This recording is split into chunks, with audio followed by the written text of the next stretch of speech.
डर की एक बड़ी विचित्र फितरत है।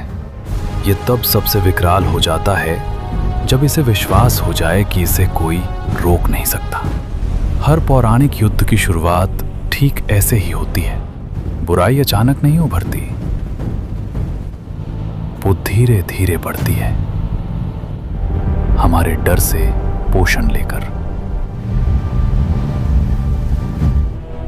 किंतु यहां एक ऐसा प्रश्न है जो कोई नहीं पूछता।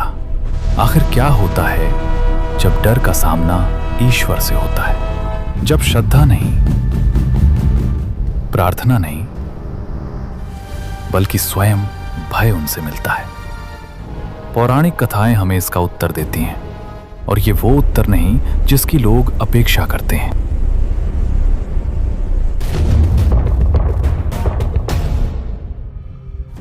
डर केवल खतरे से जन्म नहीं लेता, डर हमारे विश्वास से जन्म लेता है। हर पौराणिक कथा में भय तब बढ़ता है जब सत्ता को लगने लगता है कि उसे कोई छू भी नहीं सकता।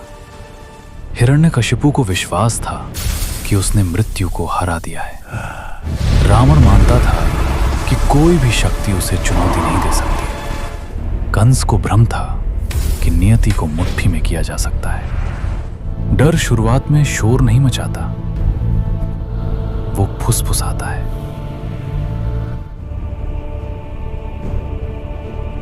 और जब डर काफी देर तक फुसफुसाता है तो वो मस्तिष्कों पर राज करने लगता है, और ठीक उसी समय ये ब्रह्मांड अपना उत्तर देता है। हमारी पौराणिक कथाओं में एक चक्र है जो बार बार दोहराया जाता है। ईश्वर तब नहीं आते जब डर की शुरुआत होती है। ईश्वर तब आते हैं जब डर को अपनी जीत का पूर्ण विश्वास हो जाता है। आखिर क्यों? क्योंकि मिटने से पहले डर का अपना पूर्ण रूप दिखाना आवश्यक है। उससे पहले ईश्वरीय हस्तक्षेप से कोई सीख नहीं मिलती। यही कारण है कि प्रहलाद की परीक्षा ली गई। इसीलिए पांडवों ने इतना कष्ट सहा, इसीलिए महादेव मौन रहे। डर जब निडर हो जाता है तो वही आत्मविश्वास उसकी सबसे बड़ी कमजोरी बन जाता है।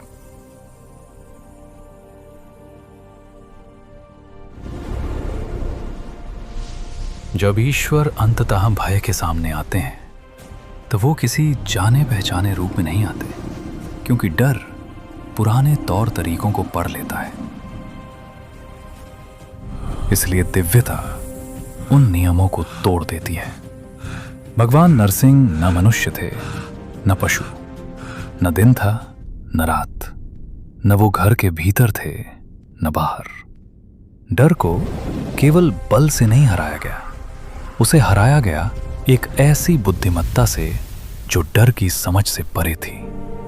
सीख यही है, डर केवल तब तक शक्तिशाली है जब तक वो उन नियमों के भीतर है जिन्हें वो समझता है। जिस क्षण वो नियम टूटते हैं, डर भी उनके साथ बिखर जाता है।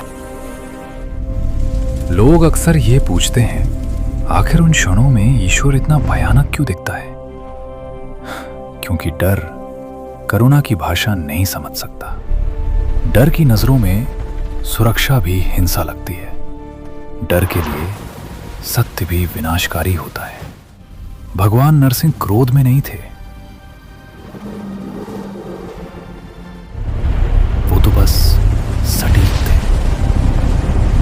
डर का अंत कोमलता से नहीं होता, उसका अंत स्पष्टता से होता है।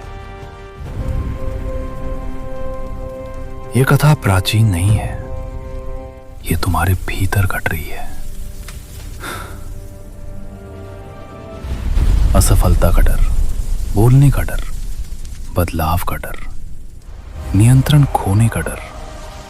जब तुम कर्म को टालते हो तो डर बड़ा होने लगता है, और पौराणिक कथाओं की तरह ही तुम्हारी आंतरिक शक्ति तभी प्रकट होती है जब डर तुम्हें हराने ही वाला होता है। वो पल जब तुम फंसा हुआ महसूस करते हो, वही तुम्हारा नरसिंह क्षण है। ईश्वर डर को तुरंत नहीं मिटाते, क्योंकि डर एक शिक्षक है। किंतु जब डर अपनी सीमा लांघ जाता है तो उसका विनाश होता है, बिना किसी समझौते के। ये याद रखना, श्रद्धा प्रतीक्षा करती है, डर बढ़ता है और सत्य अचानक आता है।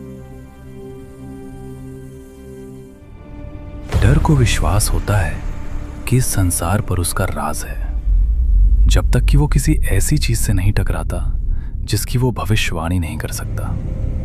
यही होता है जब ईश्वर का सामना डर से होता है।